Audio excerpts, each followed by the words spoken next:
Imagine yourself settling into the warm evening air of colonial Colombia, perhaps in the 17th or 18th century, when the great river that flows like a brown serpent through the heart of the country was both lifeline and tormentor to those who made their living from its waters. The Magdalena River, stretching over 900 miles from the Andes to the Caribbean coast, has always been a river of contradictions, generous yet treacherous, life-giving yet deadly, sacred yet cursed. Welcome back to another journey through history's quieter moments, where we explore the daily rhythms of lives long past. Tonight, we're traveling to the humid banks of Colombia's Magdalena River, where the gentle lapping of muddy water against wooden canoes tells stories of struggle, survival, and ancient mysteries that still whisper through the reeds. Tonight, you'll drift alongside the fishermen who rose before dawn each day, their bare feet finding familiar paths along muddy banks in the darkness. You'll feel the weight of their nets, heavy with river water and hope, and understand why each cast into those murky depths was both prayer and gamble. You'll discover why the simple act of feeding one's family required navigating not just the physical dangers of crocodiles and disease, but also the spiritual perils that local wisdom insisted lurked beneath the surface.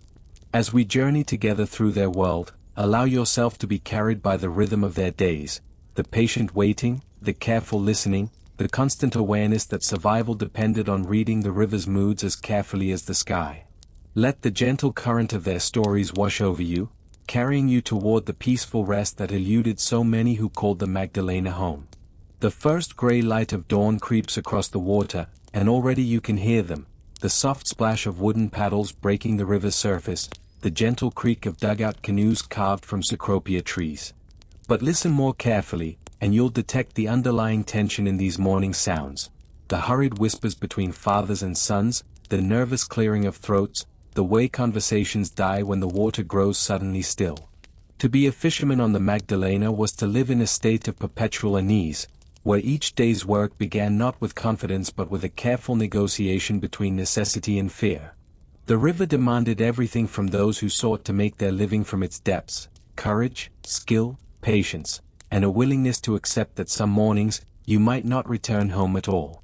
Picture yourself in one of these small communities that dotted the riverbank, places with names like Barrancas or Portobarrio, where entire families had fished these waters for generations. The houses were simple affairs, wooden structures raised on stilts to escape the river's seasonal floods, their walls worn smooth by decades of humid air and river mist. Palm thatch roofs provided shelter from both sun and rain, but offered little protection from the psychological weight that pressed down on every fishing family, the knowledge that the river gave life with one hand while threatening to take it away with the other. Your day would begin long before sunrise, when the air was still cool and thick with moisture that clung to your skin like a second layer of clothing. The pre-dawn hours were crucial, not just because fish were more active then, but because they offered precious time before the day's heat made the work nearly unbearable. By your bedside, your equipment waited, nets woven from cotton or pitta fiber, their patterns passed down through generations, wooden hooks carved from hardwood and sharpened to needle points, lengths of rope that had been twisted and retwisted until they could bear the weight of a struggling catch. But even these simple preparations carried their own anxieties. Each net had to be carefully inspected for tears that could mean the difference between a successful catch and watching your livelihood slip away through broken mesh. The hooks required constant attention, a dull point meant missed opportunities, while one too sharp might cut through the mouth of a fish and send it thrashing back into the depths. And the ropes had to be strong enough to haul in heavy nets, yet flexible enough to work within the cramped confines of a narrow canoe. The canoe itself represented perhaps the fisherman's most crucial tool and greatest vulnerability. Carved from a single tree trunk using techniques that had remained essentially unchanged since pre-Columbian times, these vessels were marvels of practical engineering, stable enough to support the weight of nets and catch, narrow enough to navigate shallow waters, and light enough to be portaged around obstacles. Yet they were also fragile, prone to cracking in the sun or rotting in the constant humidity, and always just one collision with a submerged log away from becoming a death trap. As you pushed your canoe into the brown water each morning, the first thing to strike you would be the river's deceptive appearance. The Magdalena's muddy surface revealed nothing of what lay beneath, not the depth, not the current's true strength, and certainly not the dangers that moved silently through its depths. The water was warm, almost bathwater temperature in the dry season, but this comfort was misleading. What felt pleasant against your skin as you waded out to launch your canoe also provided ideal conditions for the parasites, bacteria, and other microscopic threats that turned every accidental swallow of river water into a potential death sentence. The act of fishing itself was far more complex than simply dropping a line and waiting. Success required an intimate knowledge of the river's moods and seasons, when to fish the deeper channels where Boca Chico schooled in silver clouds, when to work the shallows where catfish lurked in the muddy bottom, when to avoid certain stretches entirely because local wisdom warned that the spirits there were restless. The experienced fisherman read the water like a book, noting how changes in color might indicate shifting sediment patterns, how the behavior of birds could reveal the presence of fish below, how the very smell of the air could predict whether the day's efforts would be blessed or cursed. The gnawing sensation in your stomach served as a constant reminder of why you risked the river's dangers each day. Hunger was not merely discomfort, it was the driving force that pushed fishing families to venture into waters they knew harbored creatures perfectly designed to kill them. The relationship between sustenance and survival became a daily mathematical equation. How much risk could you accept for how much reward? In the communities along the Magdalena, protein was precious. The river provided fish, yes, but it also demanded payment in the form of constant vigilance against predators that had ruled these waters since long before humans arrived.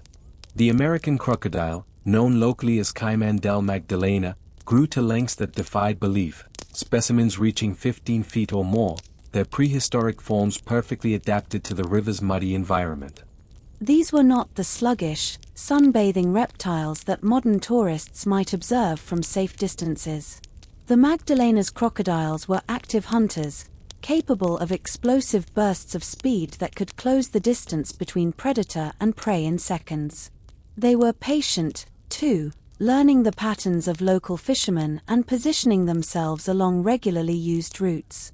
A crocodile could remain motionless for hours, submerged with only its eyes and nostrils breaking the surface, waiting for the perfect moment to strike. Picture yourself working your nets in the early morning mist, the world around you reduced to a circle of visibility perhaps 20 feet in diameter. Every splash, every ripple, every disturbance in the water's surface demanded instant analysis. Fish jumping, or something much larger moving beneath. The experienced fisherman developed an almost supernatural awareness of his surroundings, listening for the subtle sounds that preceded an attack, the displacement of water that indicated a large body moving below, the sudden silence when smaller creatures sensed a predator's presence. But hunger made cowards of no one. Families with children who cried from empty bellies had no choice but to venture into the crocodile's domain each day, armed with nothing more than wooden paddles and generations of accumulated wisdom about how to minimize risk while maximizing catch. The most productive fishing spots were invariably the most dangerous deep pools where fish congregated also provided ideal hunting grounds for apex predators. The techniques for avoiding crocodile attacks were passed down like sacred knowledge, each family adding their own hard-learned lessons to the collective understanding. Never fish alone, the elders taught, because a solitary person provided an easier target and no one to raise the alarm if something went wrong. Always maintain awareness of escape routes, keeping the canoe positioned so that a quick paddle stroke could carry you toward shallow water where crocodiles were less likely to follow. Watch for the warning signs, unusual bird behavior, the sudden absence of smaller fish, the way the water seemed to feel different when a large predator was near. Yet even perfect adherence to these rules offered no guarantee of safety. Crocodiles were intelligent enough to adapt their hunting strategies, learning to approach from unexpected angles or to wait in areas that fishermen had previously considered safe. Stories circulated through the river communities of attacks that came without warning, a man hauling in his nets who simply vanished beneath the surface, leaving only expanding circles of muddy water and the terrible knowledge that another family had lost their provider to the river's hunger. The psychological toll of this constant threat was perhaps even more devastating than the physical danger. Every fisherman lived with the knowledge that each day might be his last, that the simple act of providing for his family carried the potential for tragedy. Wives watched from shore as their husbands paddled into the morning mist, never certain they would see them return. Children learned early not to play too close to the water's edge, their natural curiosity tempered by stories of what waited in the depths. Food preparation in these communities reflected the harsh realities of river life. Nothing was wasted, not when protein was scarce and the next meal depended on successfully navigating waters filled with creatures that viewed humans as potential prey. Fish were preserved using techniques perfected over generations, smoking over fires of specific woods that imparted flavor while driving away insects, salting when salt could be obtained from traveling traders, or simply eating everything immediately while it was fresh. The irony was inescapable. The river that provided sustenance also harbored the very creatures that made obtaining that sustenance so perilous. Each successful fishing trip represented a small victory against overwhelming odds, a temporary postponement of hunger achieved through courage, skill, and no small amount of luck. Yet dawn after dawn, the fishermen returned to the water, driven by the simple reality that without the river's bounty, their families would starve. The moment your net encountered unusual resistance in the water, your heart would skip a beat. Every experienced fisherman along the Magdalena knew that sinking feeling when their carefully woven nets, representing weeks of painstaking work, would suddenly stop moving through the water with their characteristic fluid grace. The question was always the same: had you snagged on a submerged log, a cluster of rocks, or something far more unsettling? The Magdalena River, for all its beauty and life-giving properties, was also a repository of secrets. Centuries of human habitation along its banks meant that the riverbed held layers of history, much of it tragic. The colonial period had been particularly violent, with indigenous communities facing diseases, warfare, and displacement that left their mark on the river's depths. Later, political upheavals and banditry added their own grim contributions to what lay beneath the muddy surface. When your net snagged, the process of investigation was always fraught with dread. You would pull gently at first, hoping to feel the familiar give of wood or the grinding resistance of stone.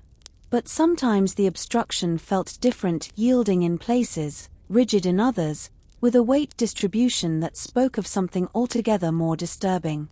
The experienced fisherman learned to read these subtle variations in resistance, developing an unwelcome expertise in distinguishing between the various types of obstacles that could trap their nets. Human remains were, tragically, among the most common causes of snags in certain stretches of the river. The Magdalena had served as a convenient disposal site for those who met violent ends, whether through warfare, crime, or simple misfortune. Bodies weighted with stones or wrapped in chains would sink to the muddy bottom, where the river's chemistry would slowly claim them. But the bones, particularly the larger ones, could persist for years, creating hazardous obstacles that could destroy a fisherman's nets and, with them, his ability to feed his family. The process of freeing a net from such an obstruction was both practically challenging and psychologically traumatic. Working in murky water where visibility was essentially zero, you would have to feel your way along the tangled mesh, trying to understand the nature of the snag through touch alone. Your fingers might encounter the smooth curve of a skull, the sharp edge of a rib, or the hollow socket of a hip bone. Each discovery brought with it the sobering reminder that you were disturbing someone's final resting place, someone who had once laughed, loved, and feared the very waters that now held their remains. Local customs had developed around these grim discoveries. Some fishermen would mutter prayers for the deceased, asking forgiveness for the disturbance and requesting that the spirits not curse their fishing. Others would mark the location in their mental maps of the river, avoiding the area in future trips not just out of respect but from practical necessity. Areas rich in human remains often proved to be consistent sources of net damage. The economic impact of destroyed nets could be devastating for fishing families. A single net represented weeks of work by skilled hands, often involving multiple family members in the process of gathering materials, spinning thread, and weaving the complex patterns that would hold up under the stress of repeated use.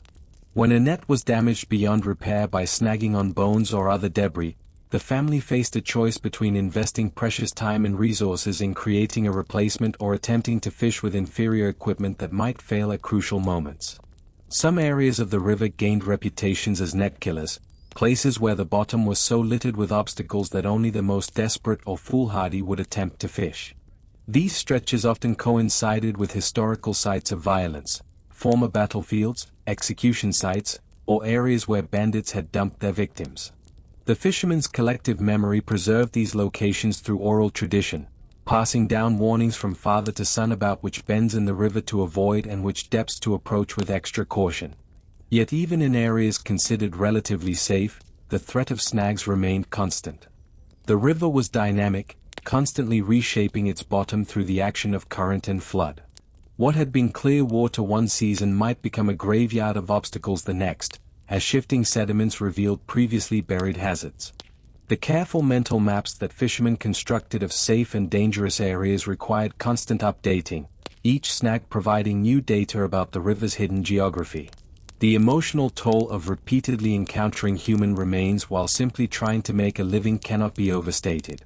These discoveries served as constant reminders of mortality, of the violence that had shaped the region's history, and of the very real possibility that the river might one day claim the fishermen themselves. Yet the need to eat, to feed families, to survive in an unforgiving environment meant that these grim realities had to be accepted as simply another hazard of the profession. There were stretches of the Magdalena where the water changed color, taking on a deep, almost black hue that reflected no light and seemed to absorb sound itself. Local fishermen spoke of these areas in hushed tones, their voices carrying the weight of generations of accumulated dread. The black water was more than just a visual phenomenon, it was a manifestation of the river's darker nature, a warning that some parts of the Magdalena operated by rules that had nothing to do with the natural world as most people understood it. The scientific explanation for the discoloration was straightforward enough. Certain types of organic matter, particularly decaying vegetation from the river's tributaries, could alter the water's appearance and chemistry. But for the men who made their living from these waters, scientific explanations provided little comfort when faced with stretches of river that seemed to possess a malevolent consciousness of their own. The black water phenomenon was most pronounced during certain seasons, when rainfall patterns and tributary flows combined to create the perfect conditions for the mysterious transformation. You might be fishing in normal, muddy brown water in the morning, only to round a bend and find yourself confronting a section of river so dark it seemed to have been stained with ink. The boundary between normal and black water was often sharply defined, creating an unsettling visual effect that reinforced local beliefs about the supernatural nature of these areas. Fish behaved differently in the black water. Species that were normally abundant would vanish entirely, while others that were rarely seen elsewhere would appear in unusual numbers. The local fishermen had learned to read these signs, understanding that the black water brought its own ecosystem, governed by rules that didn't apply elsewhere on the river. Some fish caught in these areas tasted different, not necessarily bad, but strange, as if they had absorbed something from the water that changed their essential nature. The fishing techniques that worked well in normal water often failed completely in the black sections. Nets would come up empty trip after trip, as if the fish could sense the difference in the water and avoided the areas entirely. Hooks that had been successful elsewhere would remain untouched for hours, their bait seemingly invisible to whatever swam in those dark depths. It was as if the black water existed in a different realm, one where the usual relationship between predator and prey, between fisherman and fish, no longer applied. But it wasn't just the fishing that was affected. The black water seemed to have a psychological impact on those who encountered it. Fishermen reported feeling unusually tired when working these sections, as if the water itself was draining their energy. Conversations died down when canoes entered the black areas, replaced by an uncomfortable silence that none could adequately explain. Even experienced rivermen, those who had spent decades navigating the Magdalena's moods, would find themselves eager to leave the black water behind, padding with unusual urgency toward sections where the water resumed its normal muddy brown color. Local folklore had developed elaborate explanations for the black water phenomenon. Some believed it marked places where particularly tragic events had occurred, where so much blood had been spilled that the river itself had been permanently stained. Others insisted that these areas were portals to the underworld, places where the barrier between the living and the dead became thin enough to allow supernatural influences to seep through. The most practical fishermen might dismiss such stories as superstition, but few were willing to test their skepticism by spending extended time in the black water areas. The curse aspect of the phenomenon stemmed from the observable fact that misfortune seemed to follow those who spent too much time in the dark sections. Nets would tear more frequently, equipment would fail at crucial moments, and fishermen would return home with unusually poor catches despite investing the same effort they would normally expend. Whether these patterns resulted from supernatural intervention or simply from the different conditions that existed in the black water areas was a matter of ongoing debate among the river communities. Some fishermen developed elaborate rituals for dealing with the black water when they had no choice but to enter it. Prayers would be muttered, protective amulets would be touched, and offerings would be thrown into the water, small gifts intended to appease whatever forces were responsible for the phenomenon. These practices might have had no practical effect, but they provided psychological comfort to men who were already pushing the boundaries of reasonable risk in their daily work. The seasonal nature of the black water added another layer of complexity to the fishermen's calculations. During certain months, areas that were normally productive fishing grounds would transform into these mysterious dark zones, forcing fishermen to adjust their routes and strategies. The local knowledge of when and where these transformations would occur became crucial information, passed down through families like carefully guarded trade secrets. Night along the Magdalena brought no true rest for the fishermen. Your hammock, woven from cotton or pitta fiber and stretched between two posts under the palm thatch roof, might have cradled your exhausted body, but your mind remained perpetually alert to the sounds that filled the humid darkness. Sleep, when it came at all, was light and fragmented, a necessity of survival in an environment where danger never truly slept. The sounds of the night river created a complex symphony that the experienced fishermen learned to interpret like a language. The gentle lapping of water against the stilts that supported your house provided a baseline rhythm, punctuated by the splash of fish jumping to catch insects, the rustle of wind through the palm fronds overhead, and the distant calls of night birds hunting along the water's edge. But woven through these familiar sounds were others that could make your pulse quicken: the low grunt of a hunting cayman, the splash that was too large and too purposeful to be a fish, the scraping sound of something large moving through the reeds near shore. Your hammock was positioned to provide the best possible vantage point of both the river and the approaches to your home. This wasn't mere paranoia, it was practical wisdom earned through generations of living in a place where human predators could be as dangerous as animal ones. Bandits knew that fishing families often kept their catch and their modest savings in their homes, making them attractive targets for those willing to travel the river by night. The elevation provided by the stilts offered some protection from floods and crawling predators, but it also made the house more visible to potential human threats approaching by water. The hammock itself was more than just a sleeping arrangement, it was a carefully engineered survival tool. Its flexible construction allowed it to sway with the movement of the house during storms, preventing the rigid stress that might have cracked bones in a conventional bed. The woven pattern provided ventilation crucial for surviving the oppressive humidity, while the raised position offered some protection from the insects that emerged in voracious clouds each evening. Yet this same elevation made you more vulnerable to mosquitoes and other flying pests, creating a delicate balance between comfort and exposure. Sleep patterns along the river were dictated by practical necessity rather than personal preference. The most productive fishing occurred during the pre-dawn hours, which meant rising while the air was still cool and the predators were less active. But this schedule conflicted with the natural human tendency to sleep during the darkest hours, creating a chronic state of partial sleep deprivation that affected judgment, reflexes, and emotional stability. The fishermen learned to catch rest whenever possible. Brief naps during the heat of the day, moments of rest while waiting for nets to fill, the light doze that was possible during the safest parts of river travel. The psychological impact of this perpetual semi-wakefulness cannot be understated. Your mind, never fully at rest, began to play tricks on you. Familiar sounds took on sinister meanings in the darkness. The cry of a night bird might be interpreted as a human signal. The splash of a large fish could send adrenaline coursing through your system as you tried to determine whether it indicated feeding activity or the presence of a crocodile. The boundary between dream and waking consciousness became blurred, leading to a state where reality itself seemed negotiable. Children in fishing families learned early to sleep through sounds that would terrify outsiders. The grunt of a caiman hunting near the house, the splash of something large hitting the water, the rustle of something moving through the vegetation, these became the lullabies of river life. Yet this adaptation came at a cost.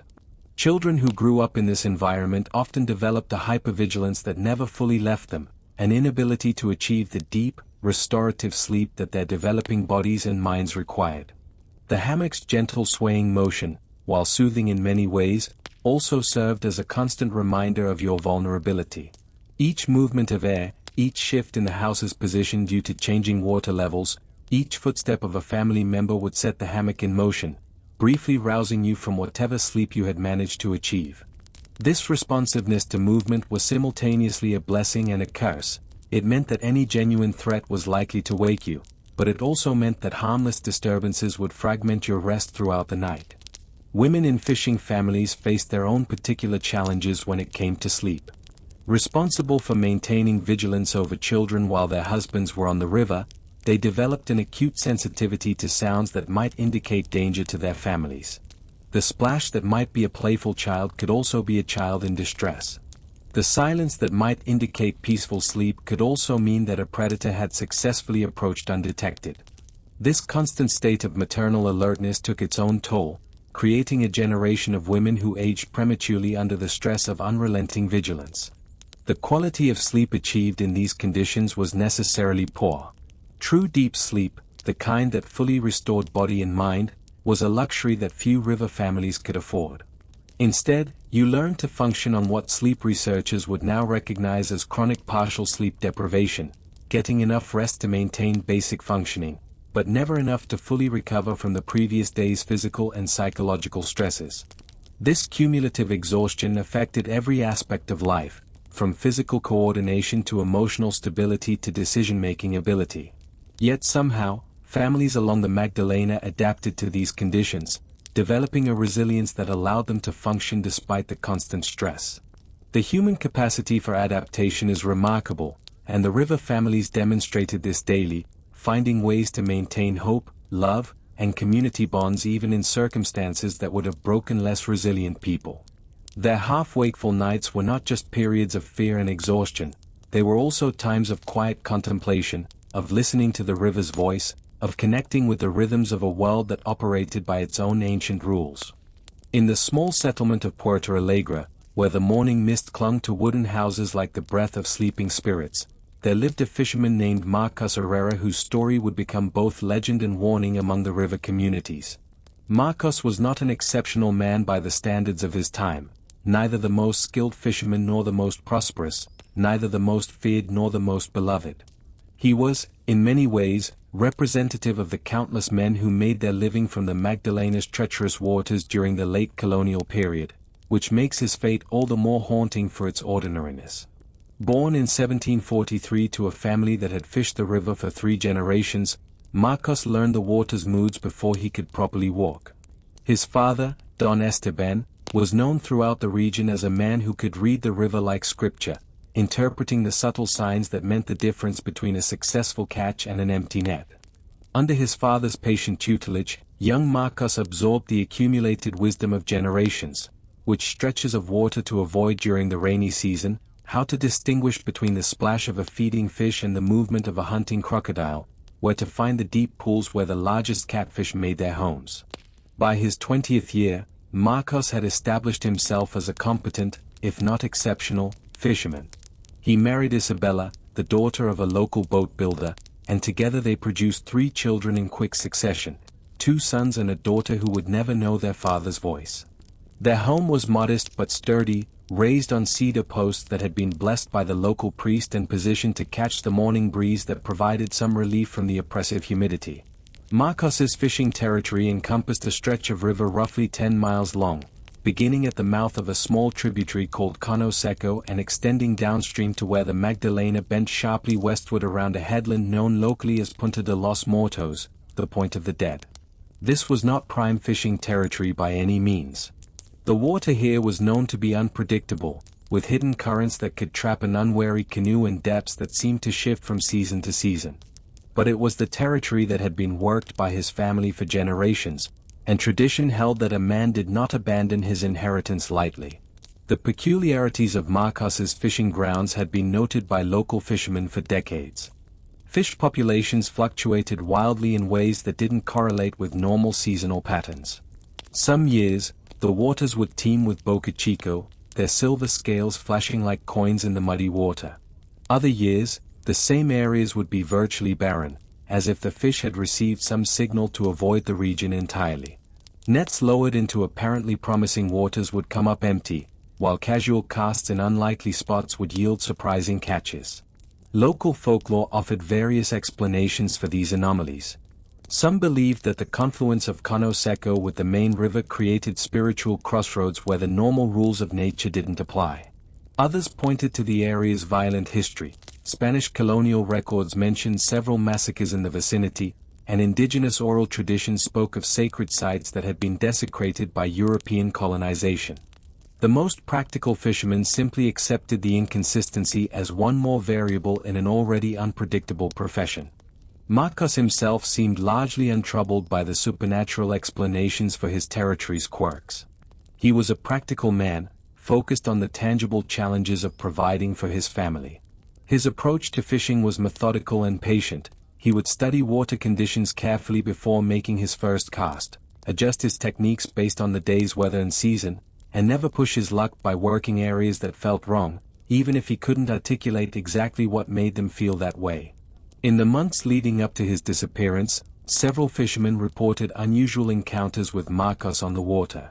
He seemed distracted, they said, less focused on his nets and more interested in studying the water itself.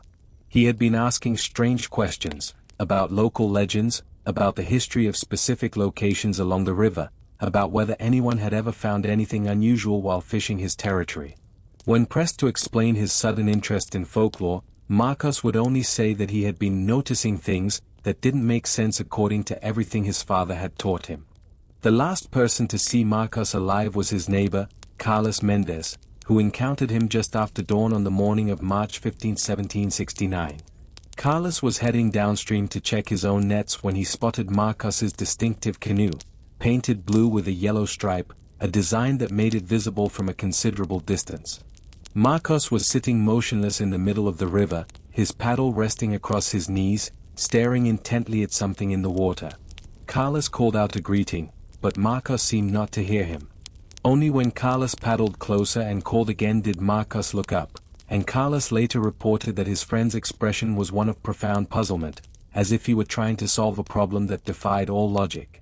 When Carlos asked what he was looking at, Marcos pointed at the water and said, "There's something down there that shouldn't be there. Something big." But when Carlos peered into the murky depths, he could see nothing but the usual brown water and floating debris. Their conversation was brief and, in hindsight, troubling.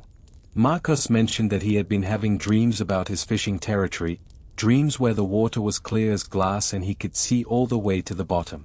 In these dreams, he said, the riverbed was covered with objects that didn't belong, pieces of metal and stone arranged in patterns that seemed intentional, almost ritualistic. He had begun to wonder, he told Carlos, whether there might be some truth to the old stories about sacred sites beneath the water. Carlos advised his friend to be careful, reminding him of the practical dangers that required his attention. The crocodiles, the unpredictable currents, the simple but ever-present risk of equipment failure far from help. Marcos nodded agreement, but Carlos noted that his friend's attention seemed to drift back to the water even as they spoke. They parted with plans to meet that evening to share news of the day's catch, a routine they had maintained for years. That evening, Marcos never returned home. Isabella Herrera knew something was wrong when the sun touched the western horizon and her husband's distinctive blue and yellow canoe had not appeared around the familiar bend in the river.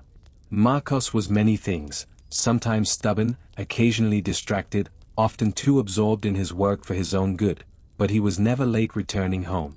His sense of timing on the water was as reliable as the church bells that marked the hours in the distant town, and 23 years of marriage had taught Isabella to trust this consistency absolutely. As the tropical dusk settled over Puerto Alegre with its characteristic swiftness, Isabella stood on the small dock behind her house, her 3 children gathered around her skirts, all of them staring at the empty river with growing unease. The water continued its eternal flow toward the Caribbean, carrying with it the day's debris of leaves and branches, but there was no sign of the canoe that should have been making its steady way upstream against the current, propelled by the powerful strokes of a man eager to reach his family before darkness fell.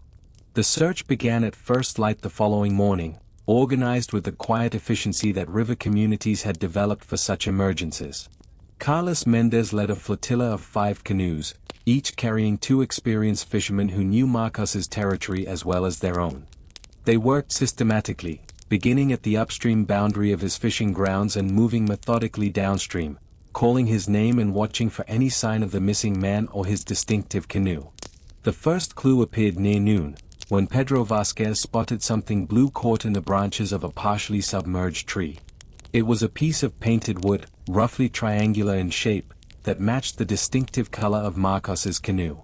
The fragment was torn, as if it had been ripped away by considerable force, and bore strange marks along its broken edges, not the clean break you might expect from collision with a log or rock, but something more irregular, almost as if the wood had been twisted and pulled until it gave way. More disturbing was what Carlos Mendez found an hour later, drifting near the western bank in an eddy behind a fallen cecropia tree. It was Marcos's net, or what remained of it. The carefully woven mesh that had taken weeks to complete was now a tangled mass of broken fibers, torn and twisted beyond any possibility of repair. But it was the pattern of destruction that made Carlos's blood run cold. This wasn't the random damage you would expect from snagging on underwater obstacles. The tears formed deliberate lines, as if something had methodically shredded the net from the inside out. It pulled back, Carlos whispered to his companion, though he wasn't sure why those particular words came to him. But there was something about the net's condition that suggested resistance, as if whatever had destroyed it had been fighting against the mesh while trapped within it. The normal procedure when a net snagged was to work patiently to free it, accepting some damage as the cost of retrieving valuable equipment. This looked like the aftermath of a violent struggle.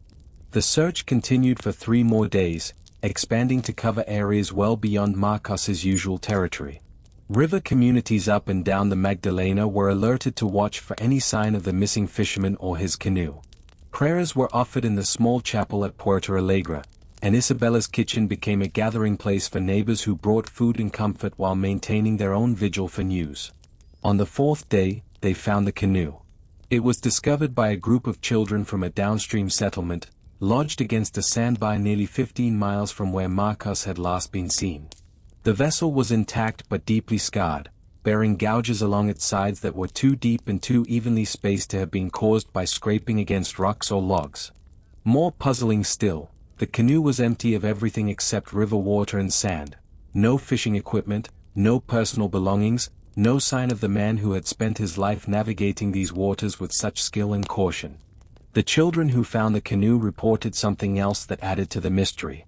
According to their excited but consistent accounts, the vessel was not simply resting against the sandbar when they discovered it. Instead, it appeared to be held there by something beneath the water, something they could not see clearly through the muddy water but which created a disturbance in the sand around the canoe's hull. When they threw stones into the water near the boat, the disturbance stopped, and the canoe immediately shifted position as if it had been released. Adult searchers who arrived later found no trace of whatever might have been holding the vessel in place. The sandbar showed only the normal patterns of current-driven erosion, and the water around it harbored nothing more unusual than the typical collection of small fish and freshwater crabs that inhabited such areas. Yet the canoe's position when first discovered, wedged firmly against the upstream side of the bar despite the current's pressure, suggested that some force had indeed been preventing its natural downstream drift. The physical evidence raised more questions than it answered. The damage to both the canoe and the net suggested violence, but violence of a type that didn't fit with any known dangers of river life. Crocodile attacks left characteristic marks, and human violence would have resulted in different patterns of destruction. The systematic nature of the net's shredding, combined with the precise spacing of the gouges in the canoe's hull, spoke of something acting with intelligence and purpose. Local authorities, such as they were in this remote region, conducted a perfunctory investigation. The colonial administration was primarily concerned with maintaining order and collecting taxes, and the disappearance of a single fisherman, while tragic for his family, did not represent a threat to either goal. The official conclusion was that Marcos had suffered some form of accident while fishing, perhaps falling overboard and drowning when his canoe struck an underwater obstacle. The damaged equipment was attributed to the same collision that had presumably claimed his life. This explanation satisfied no one who knew the river or the man. Marcos was an experienced swimmer, capable of reaching shore from anywhere within his fishing territory even if his canoe had been completely destroyed. The pattern of damage to his equipment suggested a prolonged struggle, not the brief violence of an accidental collision.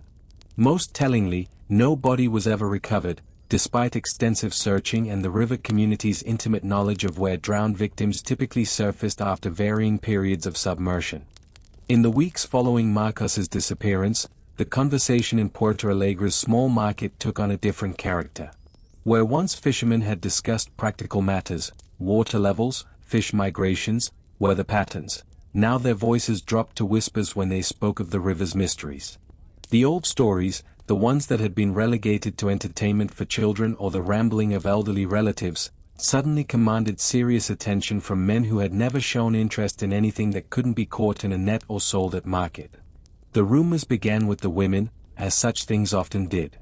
Isabella Herrera, struggling to make sense of her husband's fate while managing 3 young children and a household that had lost its primary provider, found herself seeking answers in places she had previously dismissed as superstition. Her mother-in-law, Dona Carmen, had always maintained that the Magdalena was home to spirits that were neither entirely benevolent nor completely malevolent, beings that existed in the liminal space between the human world and whatever lay beneath the water's surface. According to Dona Carmen and other elderly women in the community, these spirits took many forms, but the most dangerous were the river sirens, creatures that appeared as beautiful women to lonely fishermen working in isolated stretches of the river. Unlike the sirens of European mythology, these beings were not content to merely lure men to their deaths through song. They were said to be intelligent, cunning, and capable of taking physical forms solid enough to interact with the material world. The stories that had once been dismissed as folklore now gained new credibility when examined in light of Marcos's disappearance. Several fishermen came forward with accounts of strange encounters they had previously kept to themselves, fearing ridicule from their more pragmatic colleagues. Jose Morales, who worked the waters just upstream from Marcos's territory, admitted that he had seen figures in the water on several occasions, not fish, not debris, but shapes that moved with purpose and seemed to watch him as he worked his nets. More disturbing was the account provided by old Teodoro Paz, a fisherman who had retired from active work several years earlier due to failing eyesight but who still spent his mornings on the riverbank, listening to the water's voice and occasionally offering advice to younger men. Teodoro claimed that he had been hearing new sounds from the river in recent months, not the familiar splash of fish or the grunt of hunting caimans, but something that resembled human voices, though speaking in no language he could identify. The most detailed account came from Miguel Santos, a fisherman whose territory bordered Marcos's to the north. Miguel had always been known as a reliable, sober man, not given to flights of fancy or excessive drinking. Yet his story, when he finally shared it, challenged everything the river community thought they knew about the nature of their environment. According to Miguel, he had encountered something extraordinary while checking his nets near dawn about 2 weeks before Marcos's disappearance. The morning mist was particularly thick, reducing visibility to perhaps 20 feet in any direction, when he heard the sound of singing coming from somewhere ahead of him on the river. The voice was clearly female, but unlike any he had heard before, it seemed to resonate not just through the air but through the water itself, creating harmonics that made his canoe vibrate in sympathy. Curious despite his instinctive caution, Miguel had paddled slowly toward the source of the singing. As he drew closer, the mist seemed to part, revealing a sight that he initially dismissed as a hallucination brought on by fatigue and the pre-dawn cold. Sitting on a partially submerged log in the middle of the river was a woman of extraordinary beauty, her long dark hair floating around her shoulders in a way that defied the current's direction. What made the encounter particularly unsettling was the woman's apparent awareness of Miguel's presence. She had turned to look directly at him, her eyes meeting his across the misty water, and had smiled in a way that was both inviting and predatory. When she spoke, her voice carried clearly across the water despite the distance between them, and her words were in perfect Spanish, though accented in a way that Miguel couldn't place. "Your friend works these waters," the woman had said, though Miguel had never mentioned Marcos or indeed spoken at all during the encounter. "He has been asking questions about what lies beneath. Soon he will have his answers." Before Miguel could respond, the mist had closed in again, and when it cleared moments later, the woman was gone. Miguel had searched the area thoroughly, finding nothing but the log on which she had apparently been sitting, a log that, upon closer inspection, showed no signs of having supported any weight and was positioned in water too deep for anyone to have been sitting on it without being completely submerged. Miguel had kept this encounter to himself, fearing that sharing it would damage his reputation for reliability. But when Marcos disappeared, the memory of the woman's words took on a sinister significance that he could no longer ignore. His account, shared reluctantly with the other fishermen, provided what many saw as confirmation that supernatural forces were active in their section of the river. Other stories emerged as the community's reluctance to discuss supernatural encounters diminished. Fishermen reported finding their nets arranged in patterns they hadn't created, as if something had been experimenting with the mesh while they slept. Equipment left overnight in canoes would be discovered rearranged in the morning, not stolen or damaged, but repositioned in ways that suggested intelligence and curiosity rather than random animal interference. Most disturbing were the reports of voices calling from the water during the pre-dawn hours when fishermen were preparing for their daily work. These voices would call out names, sometimes the names of the fishermen themselves, sometimes the names of family members, and occasionally names that no one in the community recognized but which sounded somehow familiar, as if they belonged to people who had once lived in the area but had been long forgotten. The river sirens, according to the evolving folklore, were not merely malevolent spirits seeking to harm humans for their own amusement. They were portrayed as beings with their own agenda, creatures that had been disturbed by some change in their environment and were responding in ways that brought them into conflict with the human communities along the river. Some stories suggested that they were guardians of underwater sites that held religious or cultural significance, sites that had been forgotten by the human population but which remained important to older, non-human intelligences. The theological implications of these stories created their own controversies within the community. The local priest, Father Martinez, found himself in the difficult position of addressing concerns that fell outside the normal boundaries of Catholic doctrine. While the Church acknowledged the existence of evil spirits, the river sirens as described by his parishioners seemed to occupy an ambiguous category, not clearly demonic, but certainly not angelic, and possessed of a complexity that suggested they might be something else entirely. The disappearance of Marcos Herrera might have remained an isolated tragedy, mourned by his family but gradually absorbed into the collective memory of river hazards that every fishing community accumulated over time. However, what happened in the months following his vanishing transformed a personal loss into a communal crisis that would reshape the relationship between Puerto Alegre and the Magdalena River for generations to come. The first sign that Marcos's fate was part of a larger pattern came 3 weeks after his disappearance, when Carlos Mendez failed to return from his morning fishing trip. Carlos had been among the most active searchers for his missing friend, and his own fishing territory overlapped with the area where Marcos had last been seen. Unlike Marcos, Carlos was found, or rather, his body was recovered from the river 2 days after he was reported missing. But the condition of the remains raised more questions than it answered. Carlos's body bore no obvious signs of violence. There were no wounds consistent with crocodile attack, no evidence of drowning, no indication that he had suffered any form of physical trauma. Yet something had clearly been wrong with his final hours. His face was frozen in an expression of what the local doctor, a retired military physician named Dr. Salazar, described as profound terror mixed with bewilderment, as if Carlos had encountered something that challenged his fundamental understanding of reality. More puzzling still was the condition of Carlos's fishing equipment.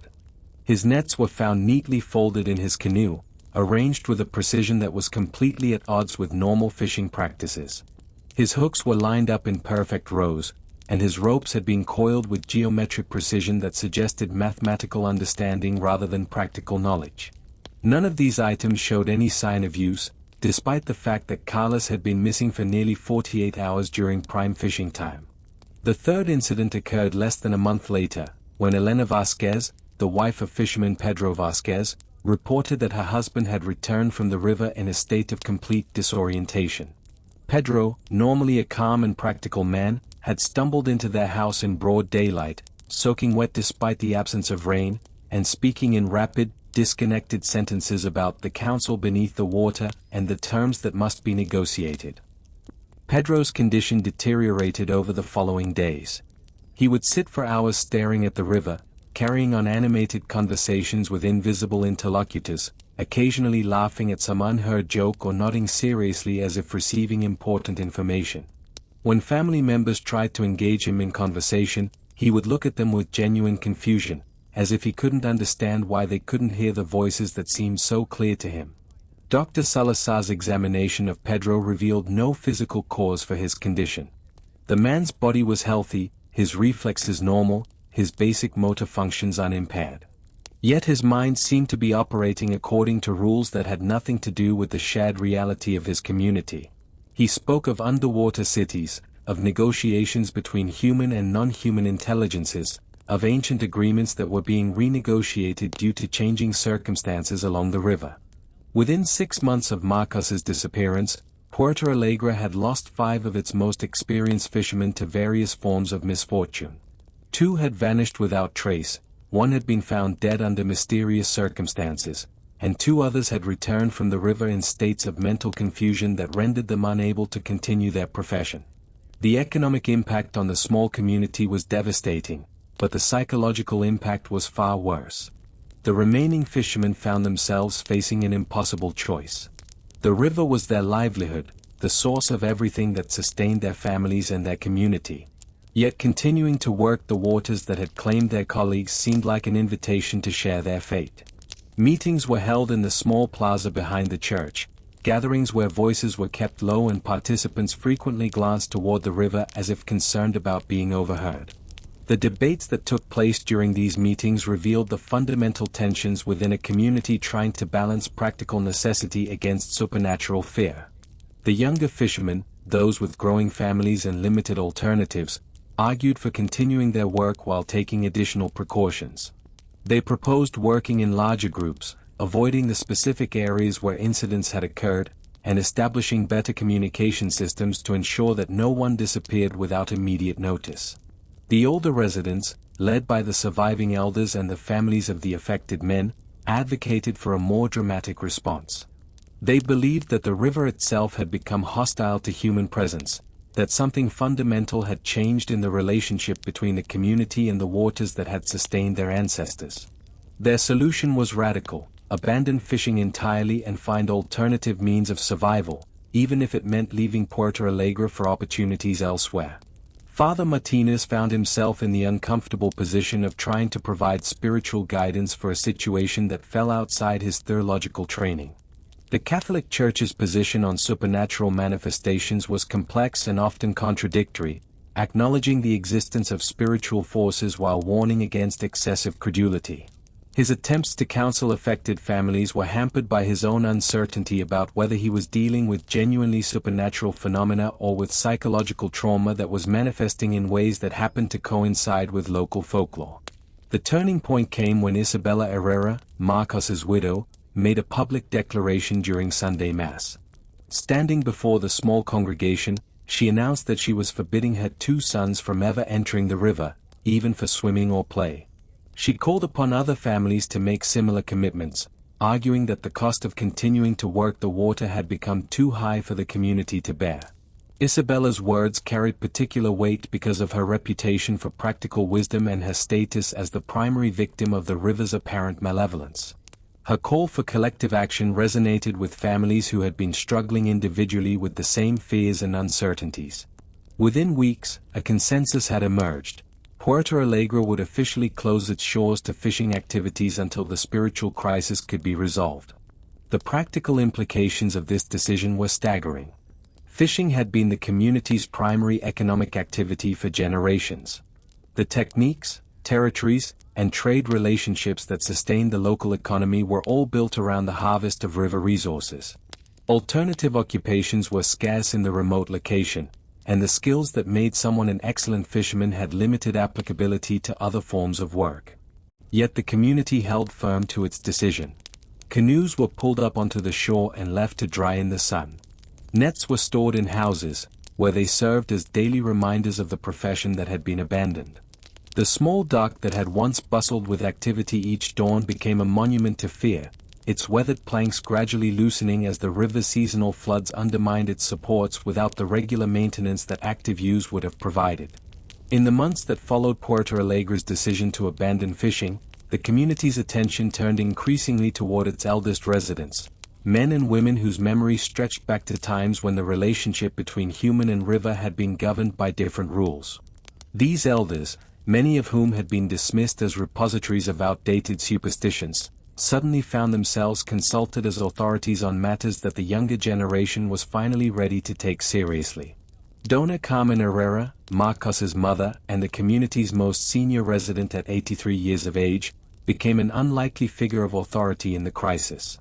Her mind remained sharp despite her advanced years, and her memory preserved stories that stretched back to her own grandmother's time, accounts of the river's behavior that spanned nearly 2 centuries of human habitation along its banks. According to Dona Carmen, the current crisis was not unprecedented. Her grandmother had told her of similar periods when the river had become hostile to human activity, times when entire communities had been forced to relocate or drastically alter their relationship with the water. These cycles, as she described them, seemed to occur roughly every 60 to 80 years, suggesting some kind of natural rhythm that governed the supernatural forces active in the region. The pattern, as Dona Carmen explained it, always began with individual incidents, fishermen reporting strange encounters, equipment behaving in unusual ways, catches declining despite apparently favorable conditions. These early warning signs would be followed by a period of escalating phenomena, disappearances, mysterious deaths, and psychological disturbances affecting those who continued to work the water. The crisis would reach a peak where the river became effectively unusable for fishing, forcing communities to find alternative means of survival. But the cycle didn't end with permanent abandonment. According to the oral traditions preserved by the elders, these hostile periods would eventually resolve themselves, though the process might take years or even decades. The river would gradually become safe again, allowing fishing to resume, though often under different conditions and with new restrictions that reflected whatever had caused the original crisis. Don Aurelio Paz, Teodoro's older brother and another keeper of traditional knowledge, provided additional context that helped explain the theological dimensions of the community's crisis. According to his family's oral history, the Magdalena had been considered a sacred river by indigenous populations long before European colonization. The specific stretch of water around Puerto Alegre had been particularly significant, serving as the site of seasonal ceremonies that maintained the balance between human needs and river spirits.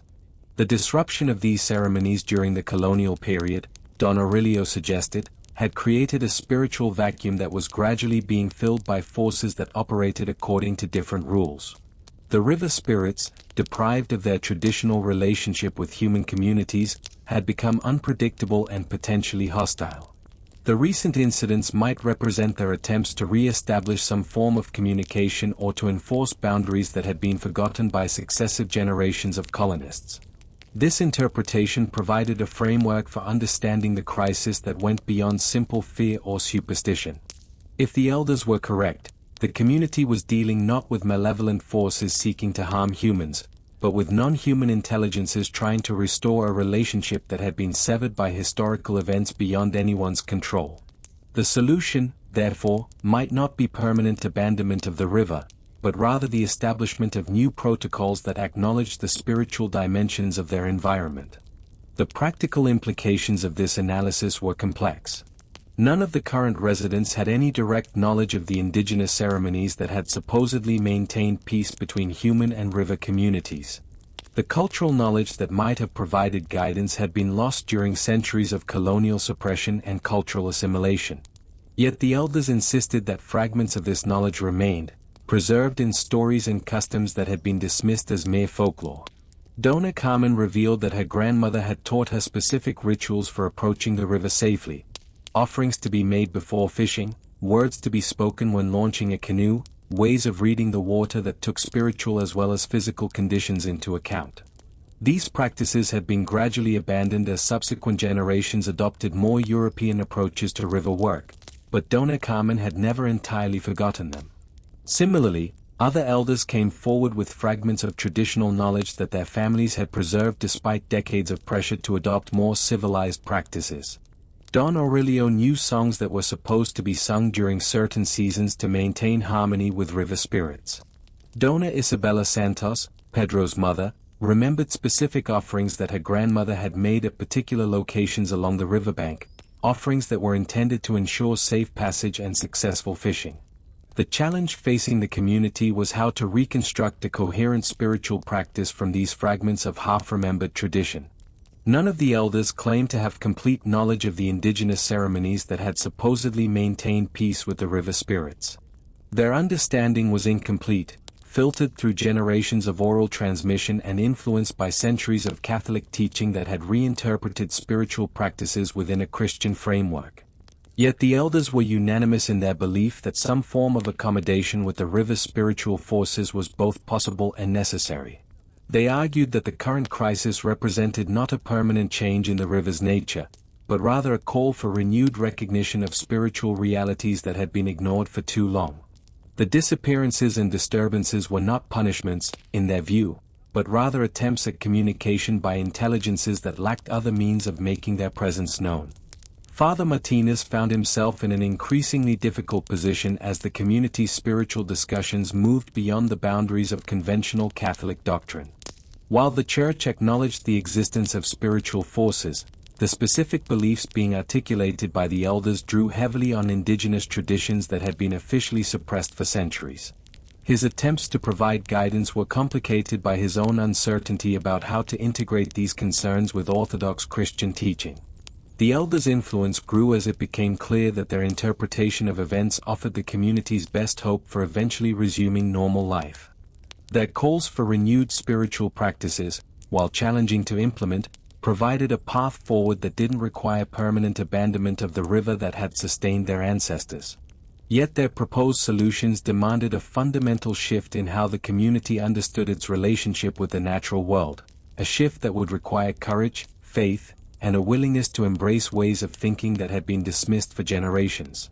Long before the Spanish conquistadors carved their names into the bark of cecropia trees along the Magdalena's banks, long before the first European eyes gazed upon the river's muddy expanse, the indigenous peoples of the region understood that the boundary between human and animal was not as fixed as outsiders might assume. Among the most enduring and complex of their beliefs was the legend of El Hombre Caiman, the crocodile man, a figure that embodied the fluid nature of identity in a world where survival depended on understanding and respecting the power of non-human forces. The story, as preserved in oral traditions that survived centuries of cultural suppression, tells of a time when the relationship between humans and crocodiles was governed by mutual recognition rather than mutual fear. In this ancient understanding, certain individuals possessed the ability to move between human and crocodile form, serving as intermediaries between the terrestrial and aquatic worlds. These shapeshifters were not viewed as monsters or aberrations, but as necessary figures who maintained the delicate balance that allowed both species to coexist along the river's banks. The transformation, according to traditional accounts, was not permanent but rather a temporary adoption of crocodile characteristics that allowed the individual to navigate underwater realms inaccessible to ordinary humans. During these transformations, the Hombre Caiman could communicate with actual crocodiles, understanding their territorial patterns and hunting behaviors in ways that proved invaluable for human communities seeking to fish and travel safely on the river. But the legend carried within it a cautionary element that reflected the dangers inherent in crossing the boundaries between species. The process of transformation, while voluntary in its initial stages, carried the risk of becoming permanent if the individual spent too much time in crocodile form or ventured too deeply into the underwater world. Those who lost their way back to human form became trapped between states, neither fully human nor fully crocodile, condemned to exist in a liminal space that satisfied the needs of neither identity. Colonial records from the early 17th century contain fragmentary references to indigenous practices that seem connected to the Hombre Caiman tradition. Spanish missionaries reported encounters with indigenous shamans who claimed the ability to take crocodile form, describing ceremonies involving extended submersion in river water and the consumption of plant preparations that supposedly facilitated the transformation. These reports were generally dismissed as evidence of indigenous superstition, but their consistency across multiple sources and time periods suggests they documented genuine cultural practices rather than mere folklore. The physical aspects of the transformation, as described in surviving accounts, involved gradual changes that began with alterations in the individual's relationship with water. Those undergoing the process would find themselves able to hold their breath for extraordinary periods, diving to depths that should have been impossible for human physiology. Their skin would become increasingly resistant to the river's parasites and bacteria, and their vision would adapt to function in the murky underwater environment. More dramatic changes would follow for those who progressed deeper into the transformation. Their teeth would become more pointed and their jaw muscles would strengthen, allowing them to process the raw fish diet that sustained them during extended periods underwater. Their limbs would become more powerful, particularly their legs and feet, which developed the strength necessary for the underwater locomotion that characterized their crocodile state. The social implications of these transformations were complex and varied according to local customs. In some communities, individuals who possessed the ability to take crocodile form were revered as essential mediators between human and natural worlds. They served as scouts for fishing expeditions, advisors on water safety, and spiritual guides who could access underwater realms where important ceremonies were conducted. Their unique perspective, gained through direct experience of both human and crocodile consciousness, made them valuable sources of wisdom about the river's deeper mysteries. Yet the same abilities that made them valuable also set them apart from ordinary community members. The psychological changes that accompanied physical transformation were profound and not always reversible. Those who spent significant time in crocodile form often found it difficult to readjust to purely human concerns and relationships. They might become withdrawn, preferring the solitude of river life to the complexities of human society. Their speech patterns would change, incorporating sounds and rhythms that reflected their dual nature. The legend of El Hombre Caiman evolved during the colonial period, absorbing influences from European folklore while maintaining its indigenous core. Spanish colonists, encountering stories that they couldn't entirely dismiss, reinterpreted them through the lens of Catholic demonology. The shapeshifters became associated with witchcraft and diabolic possession, their abilities reframed as evidence of spiritual corruption rather than natural gifts. This reinterpretation had tragic consequences for indigenous communities. Individuals who were suspected of possessing transformation abilities faced persecution from colonial authorities, who viewed their practices as threats to Christian order. The ceremonies and training that had once preserved the knowledge of safe transformation were driven underground, where they gradually deteriorated due to lack of open practice and transmission. Yet the legend persisted, adapting to new circumstances while preserving essential elements of the original tradition. By the 18th century, stories of El Hombre Caiman had spread throughout the river communities, told in whispers by fishermen who had witnessed inexplicable events on the water. These accounts bore little resemblance to the sophisticated indigenous traditions from which they derived, but they preserved a kernel of understanding about the fluid nature of identity in the river environment. Modern versions of the legend, as collected by folklorists in the 19th and 20th centuries, typically focus on individual transformation stories rather than the broader cultural practices that had originally supported the phenomenon. The most common narrative tells of a man who becomes obsessed with exploring the river's underwater secrets, gradually spending more and more time submerged until he loses the ability to return to human form. These stories serve as warnings about the dangers of crossing natural boundaries, but they lack the spiritual and social context that had given the original tradition its meaning and purpose. Archaeological evidence from pre-Columbian sites along the Magdalena provides tantalizing hints about the historical reality behind the Hombre Caiman legend. Ceramic figurines depicting human-crocodile hybrid forms have been discovered at multiple locations, suggesting that the transformation mythology was widespread and culturally significant. Stone carvings show individuals with both human and reptilian characteristics, often positioned in ways that suggest ceremonial or ritual contexts. More intriguing are the underwater archaeological sites that have been discovered in recent decades, submerged stone platforms and artifact deposits that could only have been created by people capable of extended work beneath the river's surface. While these discoveries don't prove the existence of shape-shifting abilities, they do suggest that pre-Columbian peoples had developed techniques for underwater construction and ceremony that exceeded what would be expected from purely human capabilities. The persistence of hombre caimán stories in contemporary river communities reflects their continued relevance to people whose lives depend on understanding and navigating the Magdalena's dangers. Whether viewed as literal truth or metaphorical wisdom, the legend provides a framework for thinking about the relationship between human consciousness and the non-human intelligences that inhabit the river environment. In a world where survival often depends on intuiting the intentions of predators and the moods of water, the idea of individuals who can bridge the gap between species retains practical as well as spiritual significance. Beneath the muddy surface of the Magdalena River lies a hidden landscape of human devotion that spans millennia, a submerged cathedral of stone platforms, ceramic vessels, and golden offerings that speaks to the profound spiritual significance these waters held for indigenous peoples long before European contact. The archaeological evidence of these underwater ritual sites challenges conventional understanding of pre-Columbian river cultures, revealing sophisticated ceremonial practices that required extraordinary skill in underwater navigation and construction. The discovery of these submerged sites began accidentally in the early 20th century, when commercial divers working to clear shipping channels encountered stone structures that clearly showed evidence of human construction. Initial finds were dismissed as natural formations or modern debris, but persistent reports from divers who described carved stones, pottery fragments, and metal objects arranged in deliberate patterns eventually attracted the attention of archaeologists willing to investigate the river's depths. What they found challenged assumptions about the technological capabilities of pre-Columbian peoples in the region. The stone platforms, some extending over several hundred square meters, had been constructed with precision that rivals modern engineering. Massive basalt blocks, some weighing several tons, had been quarried from distant sources and somehow transported to underwater locations where they were arranged in complex geometric patterns.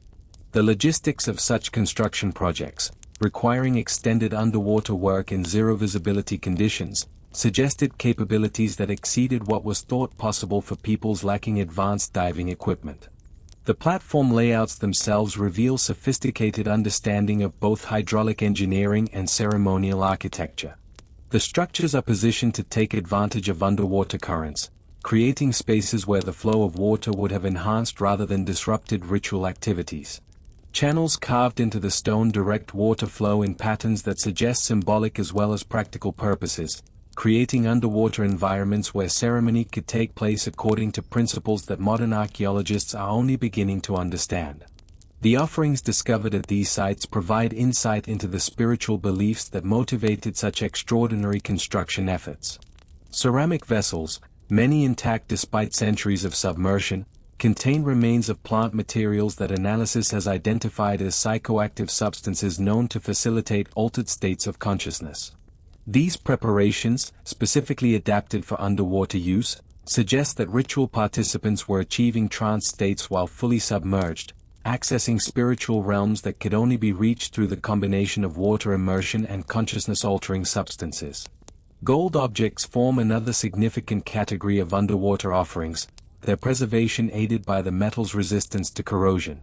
These pieces, ranging from simple ornaments to elaborate ceremonial regalia, show artistic sophistication that rivals the best-known examples of pre-Columbian goldwork.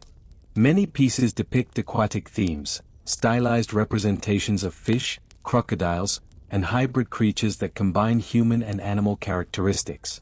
The presence of such valuable objects in underwater contexts emphasizes the profound spiritual significance of these ritual sites. More mysterious are the ceramic figurines that appear to depict underwater ceremony participants. These pieces show individuals in diving positions, their bodies adapted for aquatic environments in ways that suggest either artistic stylization or actual physical modifications. Some figurines display exaggerated lung capacity, elongated limbs, and other features that might represent the physical adaptations necessary for extended underwater work. Whether these represent realistic portraits of ritual specialists or idealized representations of spiritual transformation remains a subject of scholarly debate. The ritual calendar governing these underwater ceremonies appears to have been closely tied to seasonal water level changes in the river. Archaeological evidence suggests that the most important ceremonies took place during periods when water levels were low enough to allow easier access to the platforms, but high enough to maintain the spiritual significance of underwater immersion. This timing would have required precise knowledge of the river's annual cycles and the ability to predict water level changes months in advance. The participants in these underwater rituals seem to have undergone extensive preparation that went far beyond simple physical conditioning. Residue analysis of ceramic vessels found at the sites reveals traces of plant preparations known to enhance oxygen retention and reduce the physiological stress of prolonged submersion. These botanical compounds, many of which remain unidentified by modern science, suggest that pre-Columbian peoples had developed sophisticated pharmacological knowledge specifically adapted to underwater spiritual practices. The decline of these ritual traditions appears to have been gradual rather than sudden, continuing in some form well into the colonial period before finally disappearing under pressure from Spanish authorities who viewed them as demonic practices. Colonial records contain fragmentary accounts of indigenous ceremonies involving underwater immersion, though these reports are filtered through European misunderstanding and often deliberately distorted to justify suppression of native religious practices. The knowledge required to conduct these ceremonies safely was closely guarded and transmitted through apprenticeship systems that emphasized direct experience over verbal instruction. The loss of these teaching traditions meant that the technical skills necessary for underwater ritual work disappeared along with the spiritual beliefs that motivated them. By the 18th century, river communities had only fragmentary memories of practices that had once been central to their spiritual lives. Yet traces of the underwater ritual tradition persisted in folklore and customary practices that continued long after their original meaning had been forgotten. River fishermen maintained taboos about disturbing certain underwater locations, though they could no longer explain why these areas were considered sacred. Offerings continued to be thrown into the river during times of crisis, though the elaborate ceremonial context that had once surrounded such practices had been lost. The rediscovery of these underwater sites in modern times has opened new questions about the sophistication of pre-Columbian river cultures and their understanding of aquatic environments as spiritual spaces.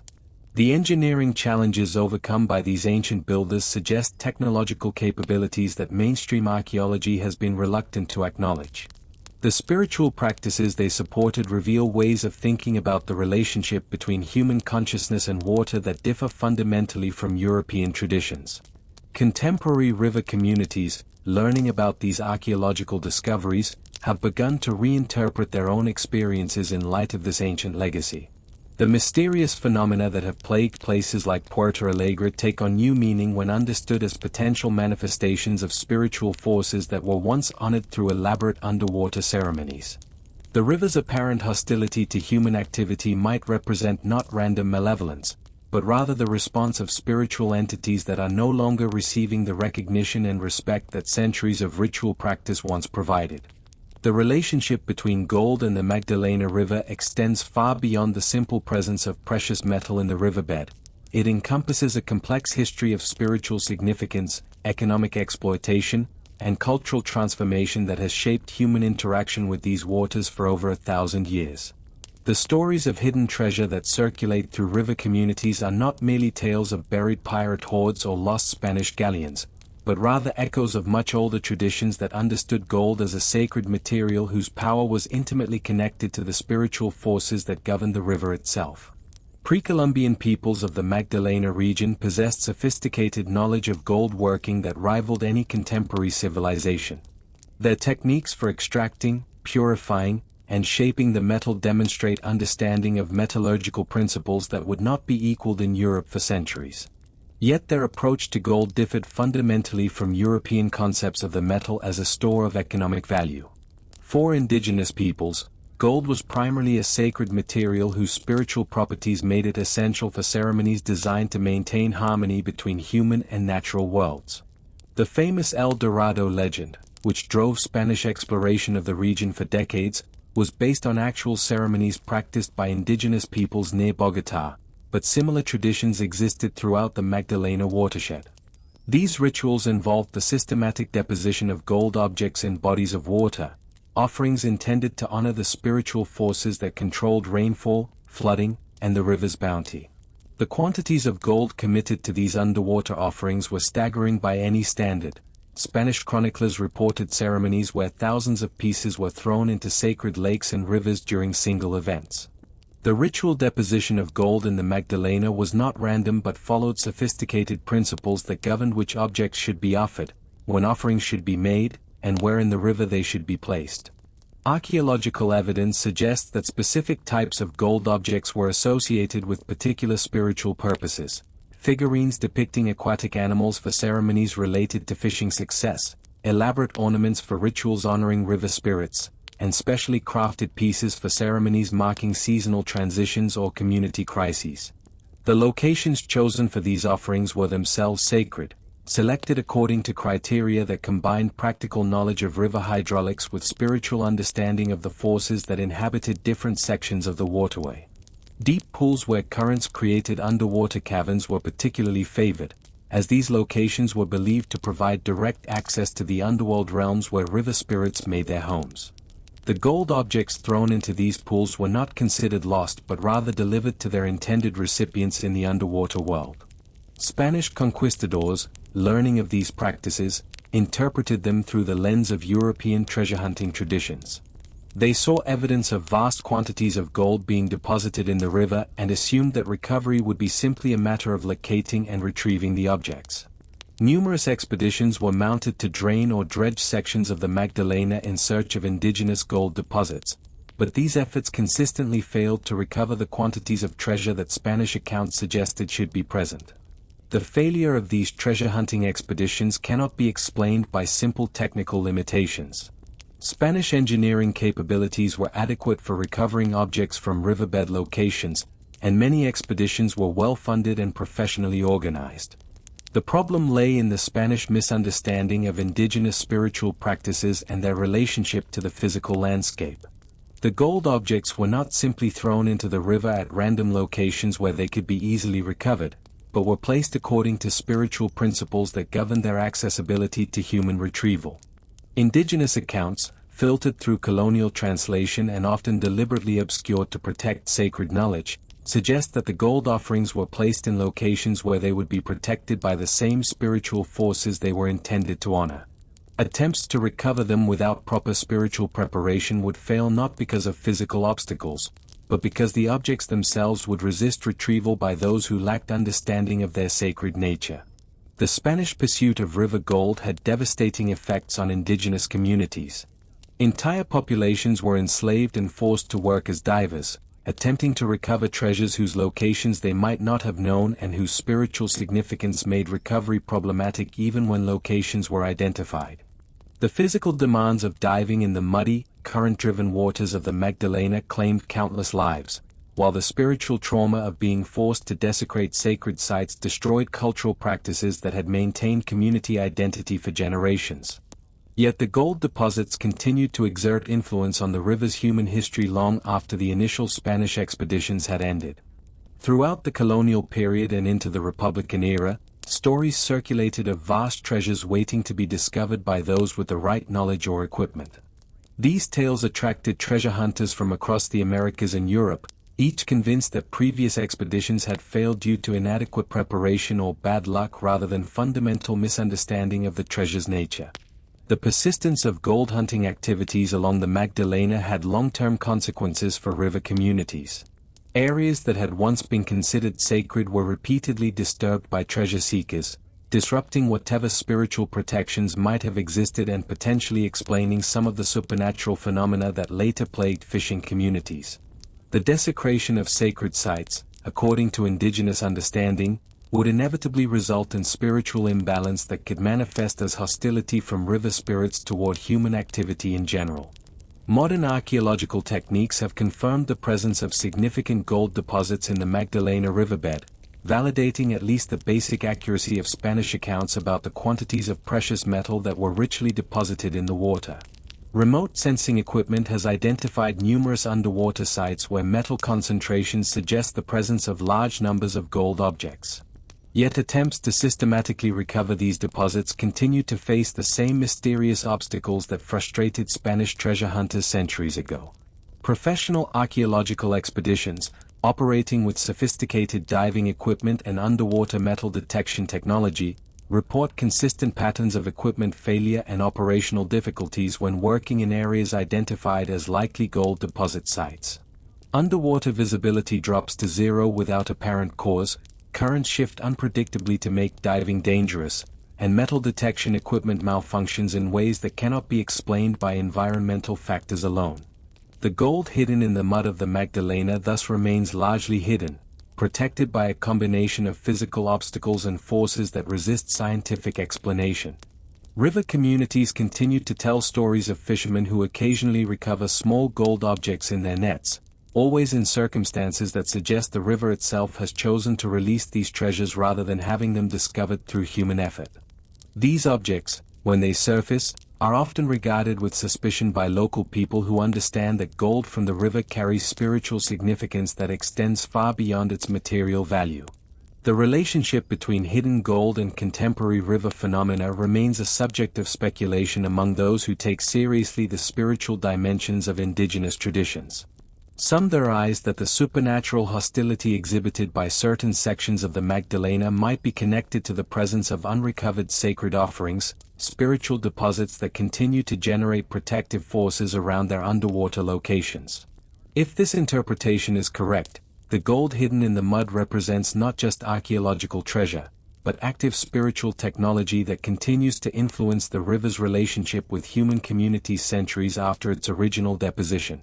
Along the banks of the Magdalena, hidden among the tangled roots of cecropia trees and concealed behind curtains of hanging vines, stand remnants of stone structures that represent one of South America's most enigmatic archaeological mysteries. These shrines, carved from river stones and arranged according to principles that combine astronomical observation with hydraulic engineering, served as focal points for spiritual practices that understood the river not as a geographical feature, but as the physical manifestation of divine consciousness that required constant attention and propitiation.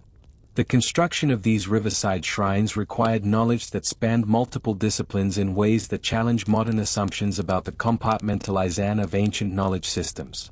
The builders needed to understand astronomy well enough to align their structures with seasonal solar and lunar positions, hydraulics to create channels that would direct water flow according to ceremonial requirements, acoustics to design spaces where sound would carry in specific patterns, and geology to select stone materials that would respond appropriately to seasonal changes in water chemistry and temperature. Each shrine complex typically consists of multiple elements arranged in carefully planned relationships. Central altars, carved from single blocks of basalt or limestone, are positioned to receive specific angles of sunlight during ceremonially significant times of year. Water channels, carved with precision that rivals modern engineering, direct river water through serpentine paths that slow its flow and create the gentle sounds that were essential for certain types of ritual activity. Stone seats, positioned at precise distances from the altars, accommodate ritual participants while ensuring that they remain connected to both the shrine's spiritual energy and the river's physical presence. The iconography carved into these shrines reveals sophisticated theological understanding of the river's spiritual nature. Recurring motifs include serpentine forms that represent the river's meandering path through the landscape, as well as its connection to cosmic forces that govern rainfall and seasonal flooding.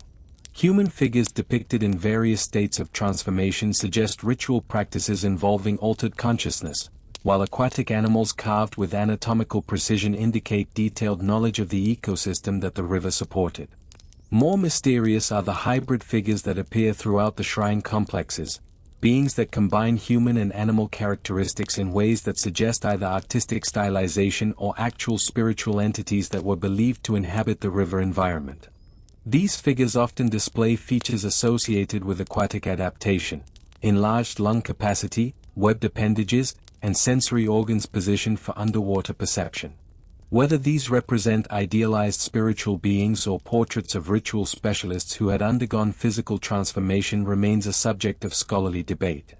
The ritual calendar governing shrine activities appears to have been extraordinarily complex, integrating solar and lunar cycles with seasonal patterns of river behavior and the life cycles of aquatic species that provided both practical and spiritual resources for human communities.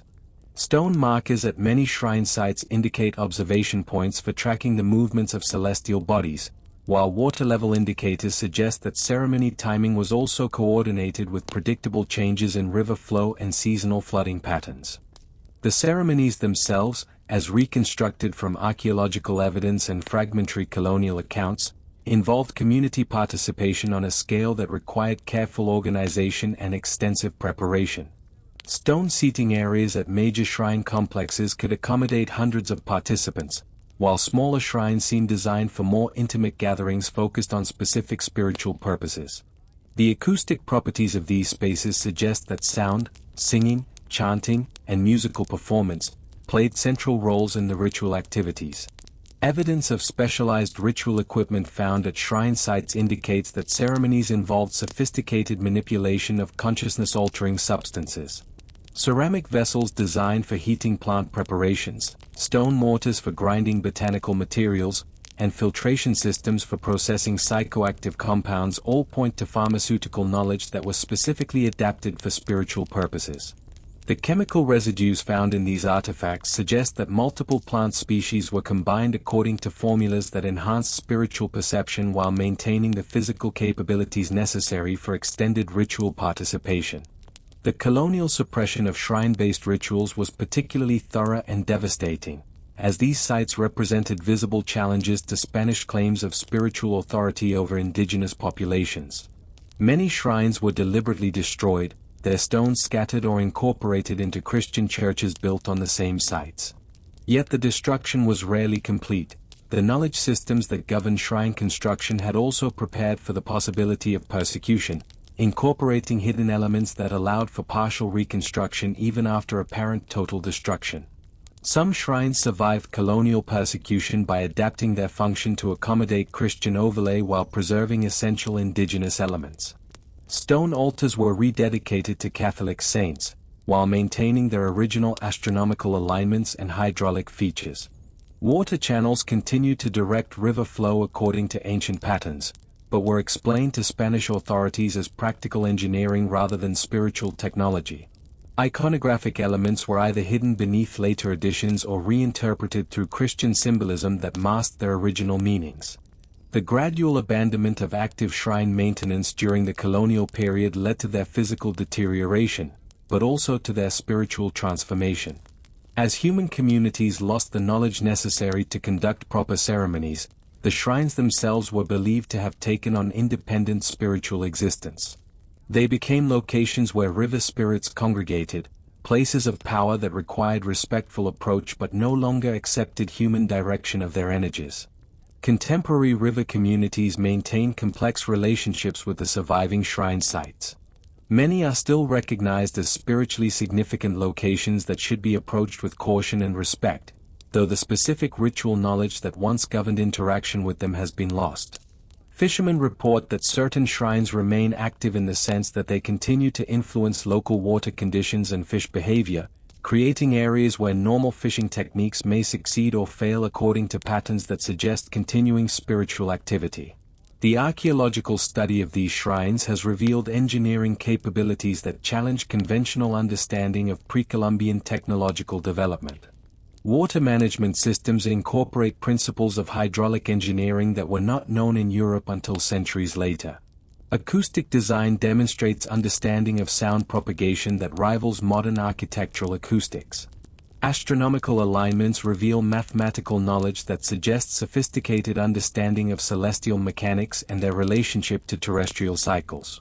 Yet the most intriguing aspect of the shrine complexes may be their apparent continuing activity long after their original human communities have disappeared. Modern visitors to well-preserved sites report phenomena that resist scientific explanation: water flowing uphill through ancient channels, stones that are warm to the touch despite ambient temperature conditions, and sounds that seem to originate from within the stone structures themselves. Whether these phenomena represent the continuing operation of spiritual technologies that modern science cannot understand, or simply the power of suggestion operating on people who approach these sites with expectations shaped by local folklore, remains an open question that challenges both archaeological and spiritual interpretation of the river's ancient heritage. While the humble fishermen of Puerto Alegre struggled against the Magdalena's dangers for mere survival, a different class of river dwellers enjoyed lives of comparative luxury and safety from their elevated positions both literally and figuratively above the water's reach. The great trading families who established their mansions along the river's banks during the colonial period created a parallel world where the river's bounty could be harvested without exposure to its perils, where wealth flowed as surely as the water itself, but where isolation and privilege bred their own peculiar forms of suffering. The Casa de los Vientos, the mansion of the Montemayor family, stood as perhaps the most magnificent example of colonial river architecture between Honda and Cartagena.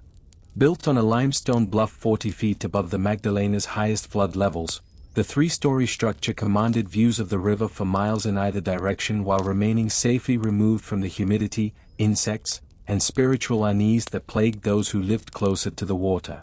Its name, House of the Winds, reflected the careful positioning that allowed cooling breezes to flow through strategically placed windows and corridors, creating a microclimate that made the tropical heat bearable for its European-born inhabitants. Don Francisco Montemayor had arrived in the region in 1734 as a representative of Seville merchant houses seeking to establish direct trade relationships with the growing settlements of the Magdalena Valley. Unlike the conquistadors who had preceded him, Don Francisco came not as a soldier but as a businessman, armed with letters of credit rather than weapons, seeking profit through commerce rather than plunder. His success in navigating the complex relationships between Spanish colonial authorities, indigenous communities, and emerging Creole merchants established him as one of the region's most influential figures within a decade of his arrival. The wealth that enabled such magnificent construction came primarily from Don Francisco's monopoly on certain luxury goods that river communities could not produce locally but desperately desired. Salt, iron tools, fine textiles, and religious artifacts formed the backbone of his trade, but it was his control of access to European medicines that generated the most substantial profits. In a region where disease was endemic and medical knowledge scarce, the ability to provide quinine for malaria, mercury preparations for various ailments, and other imported pharmaceuticals created demand that far exceeded supply. The mansion's design reflected both the opportunities and anxieties of river elite life. Public rooms were arranged to accommodate the elaborate entertaining that colonial society demanded, with spaces capable of hosting celebrations for hundreds of guests during the seasonal festivals that marked the social calendar. A grand ballroom, dining hall, and reception areas showcased the family's wealth through imported furnishings, crystal chandeliers brought at enormous expense from Europe, and artwork that demonstrated connection to cosmopolitan culture despite the remote location. Yet defensive considerations were never far from the minds of those who designed these river mansions. The Casa de los Vientos incorporated features that could transform it from elegant residence to fortress when circumstances required. Windows on the lower floors were positioned to serve as firing positions, while interior passages allowed movement between rooms without exposure to outside observation. Most tellingly, a system of underground tunnels connected the main house to the riverbank, providing escape routes that could be used if the mansion came under attack from either river pirates or hostile indigenous groups. The domestic arrangements within these grand houses revealed the complex social hierarchies that colonial river society had developed. Don Francisco's immediate family occupied the upper floors, where elevation provided both comfort and security. The middle floor housed essential servants, those whose loyalty was crucial for the family's safety and whose skills were necessary for maintaining the elaborate lifestyle that marked elite status. Indigenous and mixed-race servants occupied quarters on the ground floor and in separate buildings, their proximity to the family regulated by social protocols that emphasized both dependence and distance. The Montemayor children grew up in a world that was simultaneously privileged and constrained, enjoying luxuries that would have been envied by European nobility while remaining isolated from the broader world by geography and circumstance. Their education, provided by private tutors brought from the capital at considerable expense, emphasized European languages, literature, and social graces that prepared them for eventual integration into colonial high society. Yet their daily experience was shaped by the peculiar realities of river life, the constant awareness of indigenous populations whose relationships with Spanish colonists remained complex and sometimes hostile, the dependence on river transport that made communication with the outside world irregular and uncertain, and the knowledge that their privileged position rested on economic relationships that could shift with changes in trade patterns or political circumstances. The seasonal rhythms of river elite life revolved around the annual cycle of floods and dry seasons that determined when travel and trade were possible. During the dry months, when river levels dropped and navigation became treacherous, the great houses became centers of intensive social activity as families gathered to conduct business, arrange marriages, and maintain the networks of relationship that sustained their economic and political power. These gatherings were elaborate affairs that might continue for weeks, featuring entertainment that rivaled anything available in major colonial cities. The flood season brought different rhythms, as rising waters isolated the mansions and forced their inhabitants to turn inward for months at a time. These periods of enforced solitude were both blessing and curse for river elite families. The isolation provided opportunities for intensive family bonding and personal reflection that the social whirl of dry season entertaining rarely allowed. Yet the same isolation could become oppressive, particularly for women whose social contacts were largely confined to family members and immediate servants during these extended periods of river-imposed seclusion. The trading operations that sustained these grand lifestyles required careful management of relationships with multiple communities along the river. Don Francisco maintained trading posts at strategic locations, each staffed by agents whose loyalty was secured through careful combinations of salary, profit sharing, and strategic marriages that tied them to the Montemayor family interests. These agents served not only as commercial representatives but also as intelligence gatherers, reporting on political developments, harvest conditions, and social tensions that might affect trade relationships. The relationship between river elite families and the indigenous communities that provided much of their labor force was complex and constantly evolving. Unlike the brutally exploitative relationships that characterized Spanish rule in mining regions, river trade required maintaining long-term relationships with indigenous groups whose cooperation was essential for the transport and protection of goods. This necessity created a form of paternalistic colonialism that provided certain protections and benefits for indigenous workers while maintaining clear hierarchies that preserved Spanish dominance. Yet the wealth and privilege of families like the Montemayors came at psychological costs that were rarely acknowledged in the elaborate social performances that marked colonial river society. The isolation that protected them from many of the river's physical dangers also cut them off from the spiritual practices and cultural knowledge that had sustained human communities along the Magdalena for centuries.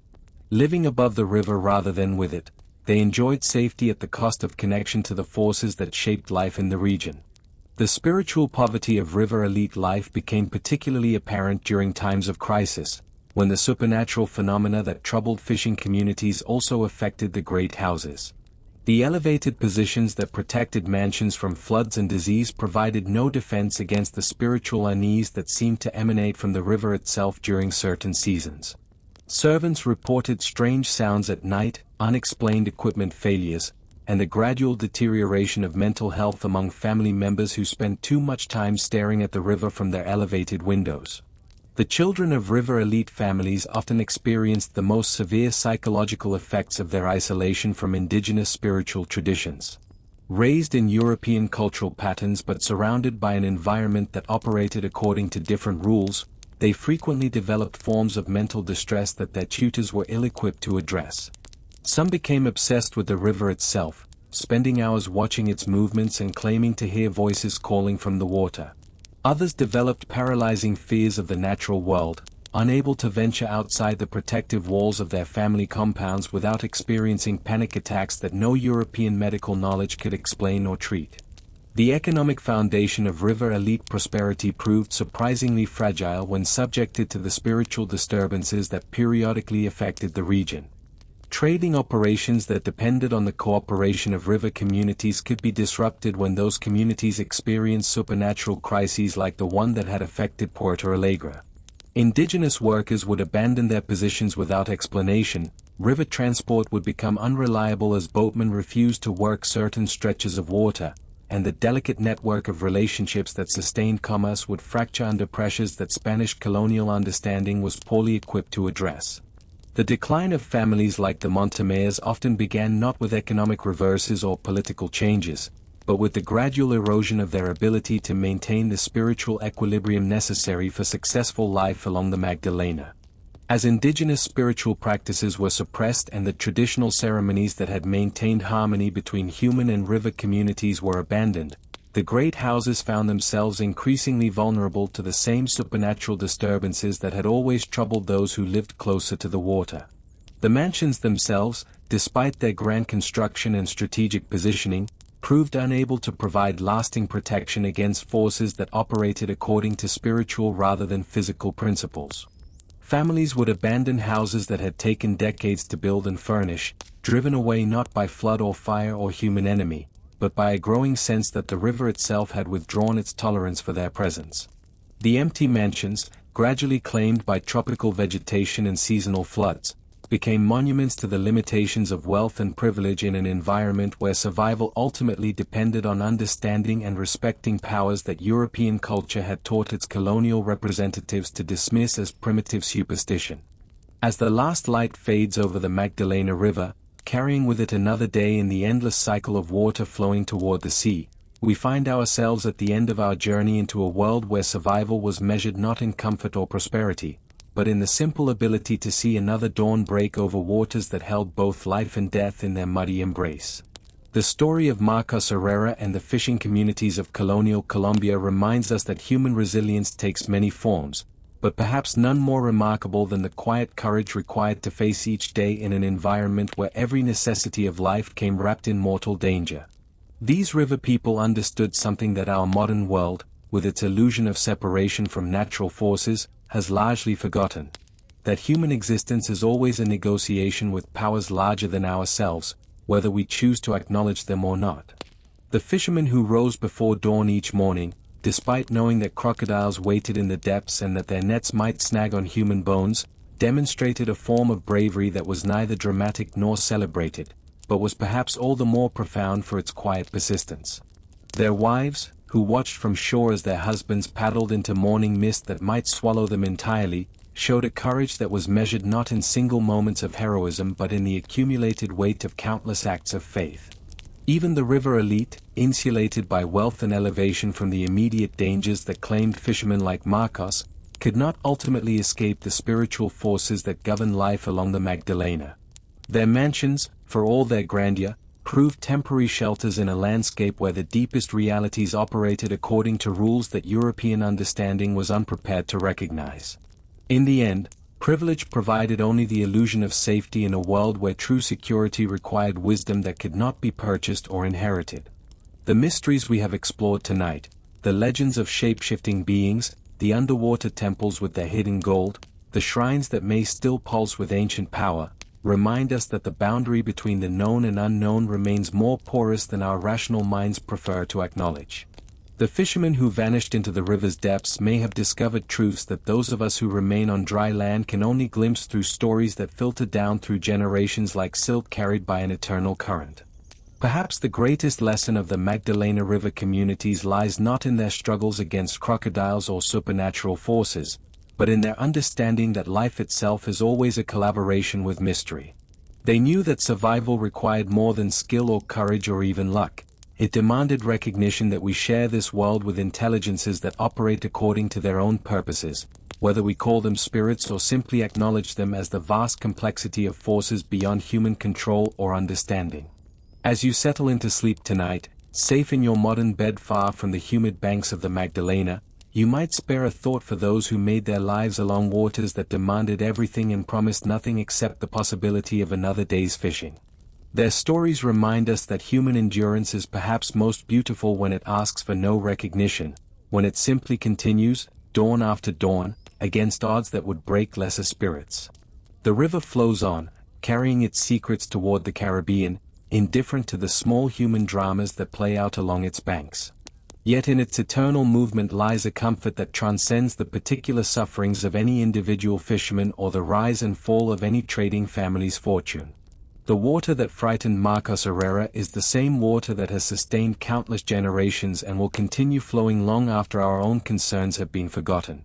In this continuity, perhaps, lies the peace that eluded so many who tried to make their living from the Magdalena's treacherous bounty. The river's indifference to human ambition and fear alike offers its own form of solace, a reminder that we are part of something larger than our individual struggles, something that will continue regardless of whether we understand its purposes or approve of its methods. Let the gentle rhythm of that eternal flow carry you now toward rest, toward dreams where the weight of daily concern dissolves into the broader currents that connect all life. Like the fishermen of Puerto Alegre, we are all navigating waters whose depths we cannot fully know, guided by wisdom passed down through generations and sustained by the simple faith that tomorrow's dawn will offer new possibilities for those brave enough to meet it. Sleep well, and let the river's ancient song remind you that peace is always possible, even in the midst of mystery, even when the morning mist conceals more than it reveals. The current that carried away Marcos Herrera carries us all, in the end, toward the same vast sea where all our small stories become part of something infinitely larger and more beautiful than any individual tragedy or triumph.